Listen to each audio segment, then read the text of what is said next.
The world's largest Confederate monument, bigger than Mount Rushmore, which I learned today, and it sits outside Atlanta. But what many of Stone Mountain's visitors don't know is how deeply the mountain is tied to the Ku Klux Klan and the politics of segregation.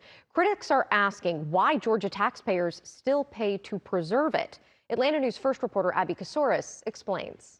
Critics calling for change want the park's story to include more about the people enslaved and terrorized, and less glorification of the men who fought for slavery. The carving started in the 1910s and revived during the Civil Rights era. It's the largest Confederate monument in the world. The mountain itself once hosted Ku Klux Klan ceremonies. Today, Georgia law still designates it as a memorial to the Confederacy, and the state spends $2.5 million each year to maintain it. Face to face with the enormity and the scale of this type of memorial still existing, the flags that are flying at that memorial site, that honestly shocked me.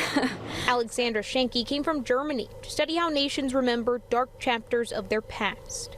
We don't have statues or memorial sites commemorating leaders of the Nazi regime. To listen to Germans' consistent shock. Frankly, I'm embarrassed of my ignorance. The Southern Poverty Law Center is leading the tour, first of Holocaust remembrance sites in Germany, now of Confederate memorials across the U.S. Professor Andres Ecke says America could take a cue from how Germany confronts its own painful history. He says he only saw one mention of slavery on the park's walking tour.